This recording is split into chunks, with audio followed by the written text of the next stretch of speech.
नमस्कार दोस्तों, 13 दिसंबर 2024 आज हम इंडियन एक्सप्रेस का जितना भी अच्छे आर्टिकल है वो हम डिस्कस करने जा रहे हैं।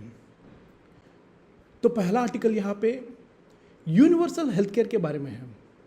We will discuss this article in detail. What is universal health coverage, whether India is in good position to achieve this universal health coverage. These things we'll discuss in detail. As you are aware, it's been almost 70 plus years since we have independence. When we had independence in 1947, August 15, since then we have made significant stride in education, health, and many other sectors. But the pace at which population has grown, healthcare sector has not grown. However, in India, healthcare sector now booming. Healthcare is not affordable to each and everyone. Those who are in the middle income, high income category, they are only able to afford qualitative healthcare from private healthcare institutions. But when it comes to low income category, even poor people, they are just depending upon the government. Ayushman Bharat scheme, such a kind of scheme, it won't be reflected in the people, and the benefits of those schemes are not being utilized. So in this context, this article has been written. We will discuss this article in detail.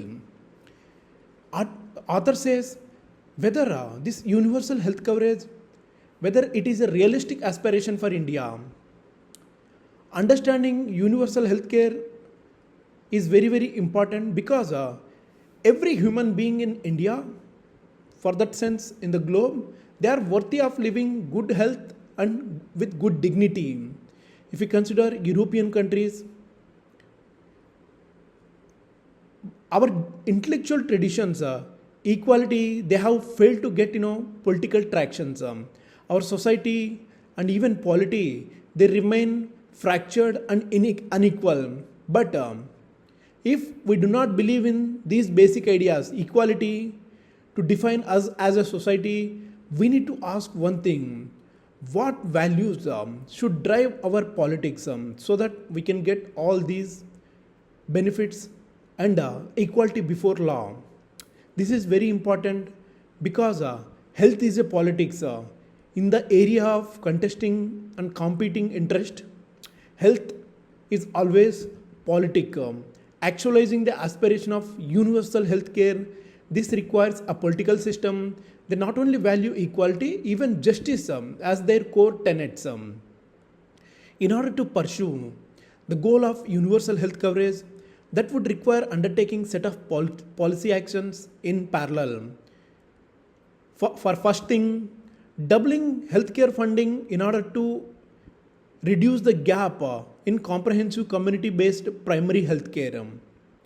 Second area where we need to focus, we need to ensure universal access to social health determinants. What are all those social health determinants? Everyone needs nutrition, safe water, environmental hygiene, income, even education also. Third area where we need to focus, we need to make sure that human resources, they deployed at different levels of care. Even these human resources are appropriately trained and skilled. They govern to carry out their tasks. Fourth area, we need to put in place an incentive structure. What are all those incentive structure?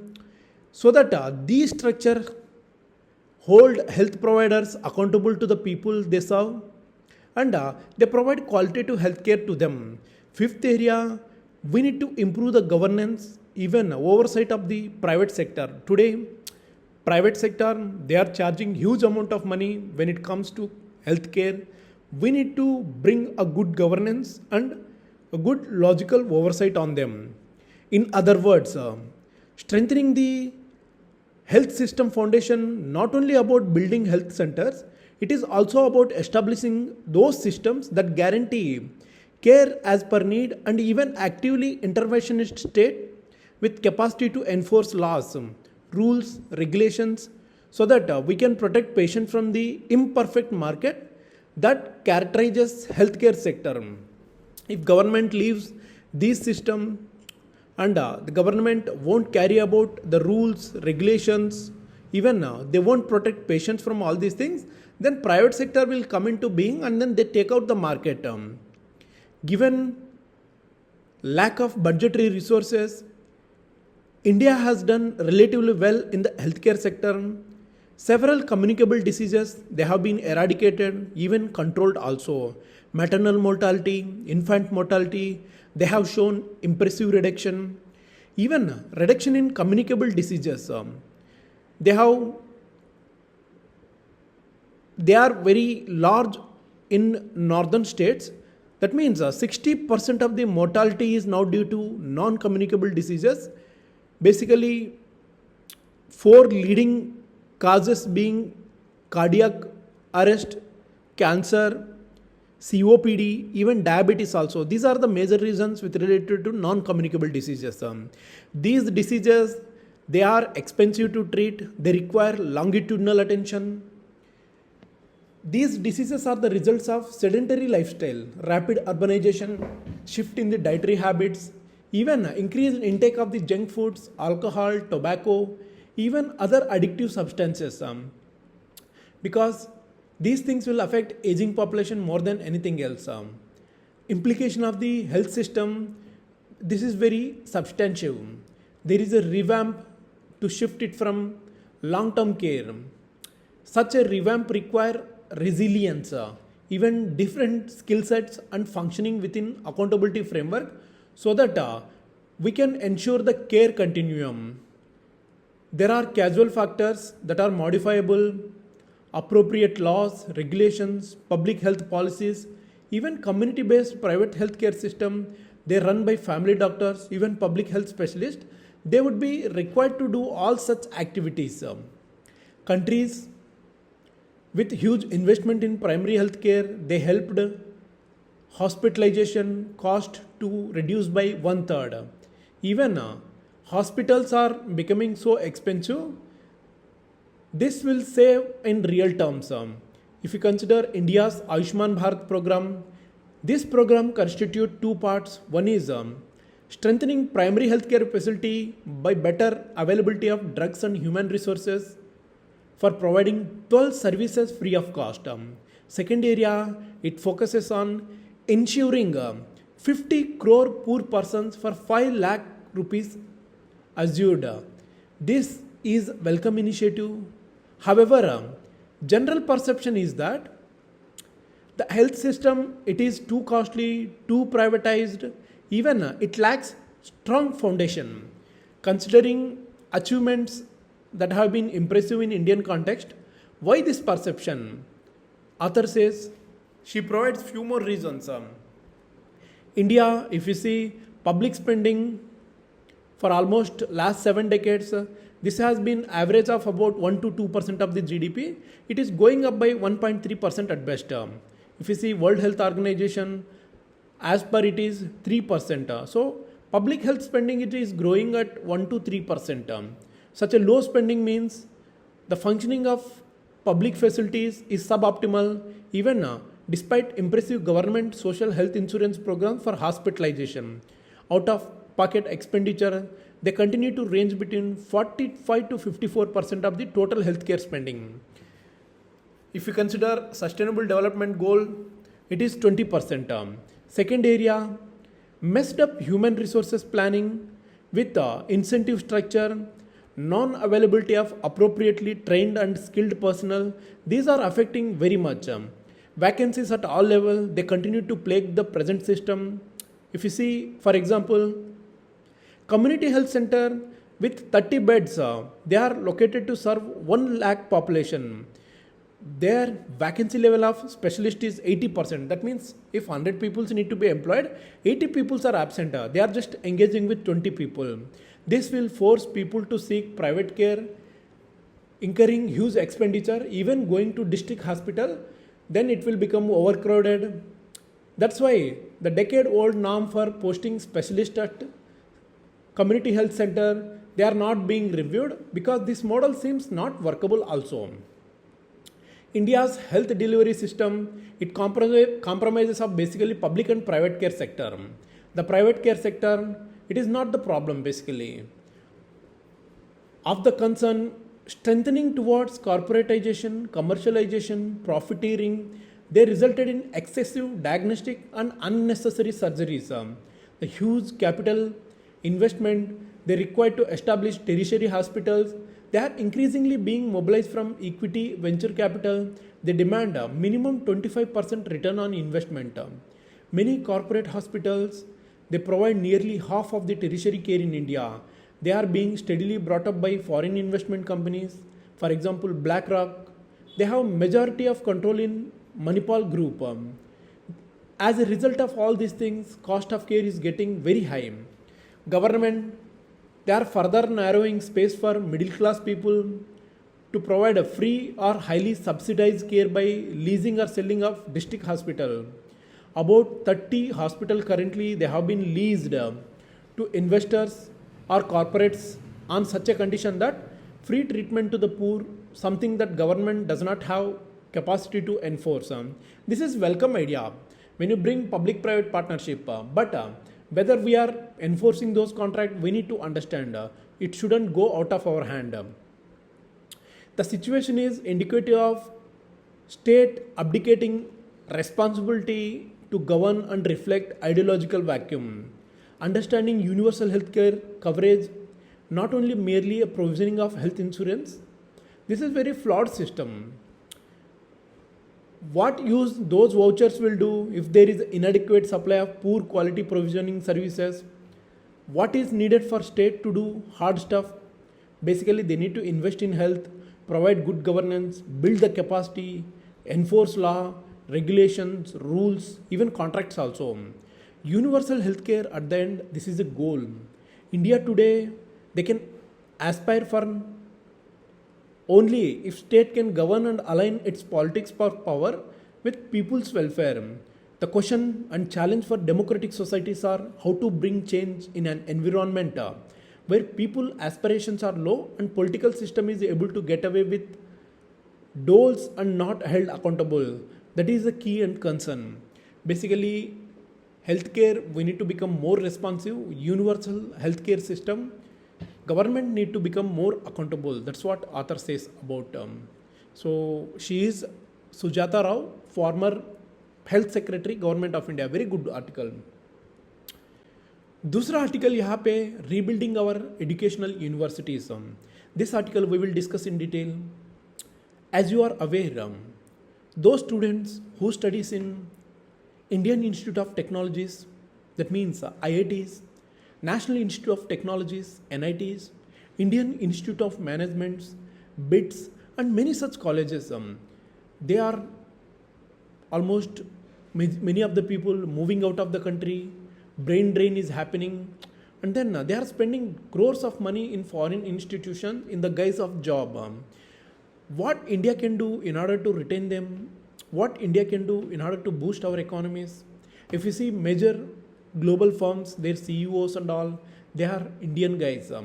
So something is lacking in our education system. We need to build our universities in such a manner that we can attract and we can build entrepreneurship from our land itself. So in this regard, article has been well written. We will discuss this article in detail. Author says, as a lifelong student, he always believed the search for knowledge that needs to be transcended to all borders, even boundaries. Whatever you search for knowledge, it should go beyond the boundaries. But this cross-cultural exchange of ideas, academic traditions, this should be dialogic and symmetrical. It is very sad. Many of us from this part of the world, they have become pathetically dependent on Euro-American universities, even research centers also. And this sort of one-way traffic, this damaged our self-worth, even caused severe harm to the self-confidence of our academic institutions. It is sad to see young students leaving country, moving towards Canada, United States of America, United Kingdom, Australia and Germany. It is certainly not a matter of pride. Even statistic provided by Ministry of External Affairs, they indicate more than 1.33 million Indian students they are pursuing higher education abroad in 2024. In contrast, as per ISHE 2021-22 report, merely 46,878 students, mainly from Asia and African countries, they have enrolled in India. So if you see like the pace at which students are going outside, the pace at which the students coming from outside to India, that is not balancing actually. It is three times actually the students leaving from India when it compares to when student entering inside. While author says he has no hesitation to articulate discomfort with colonization of our imagination by foreign universities. Even he believes that we need to work on our own academic center and universities in order to resist this kind of trend. First, think of, for example, our expertise in damaging our own institutions.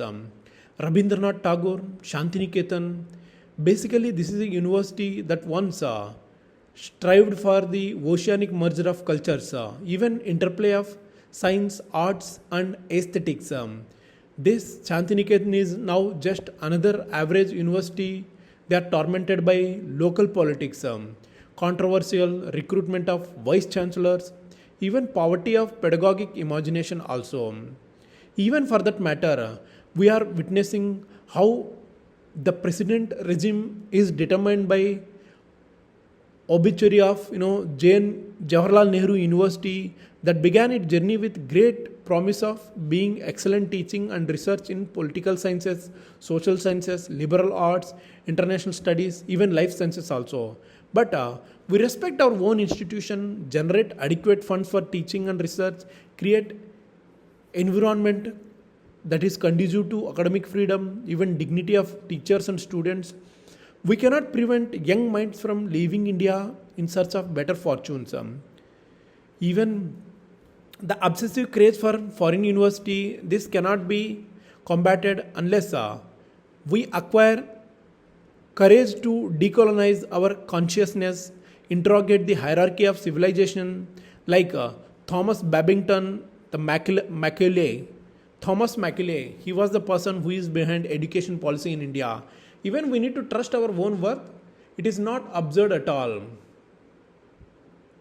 If you see the plight of Dalit, Adivasis and minorities, they prefer to leave India and settle down in elite Euro-American academic centers like Columbia University or the School of Oriental African Studies.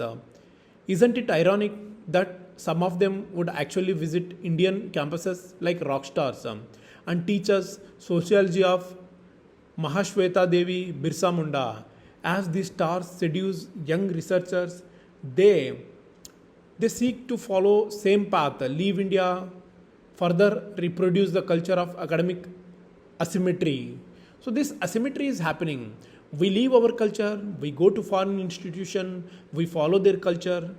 The cultural exchange should happen, but it shouldn't be in one way. That's what author is saying about globalization today is happening. But when it comes to our educational institution, there are Quackery Simmons QS rankings.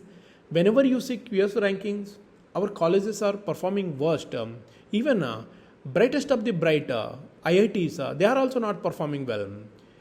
Author says during his teaching career in leading public university in the national capital, Delhi, he has seen leading professor from Harvard, Cambridge or even MIT. They are using their sabbatical, even engaging in teaching and research in Jawaharlal Nehru University. But as an average Indian professor or even student, you will find sole ambition she or he cherishes is to visit abroad at any cost for decorating CV.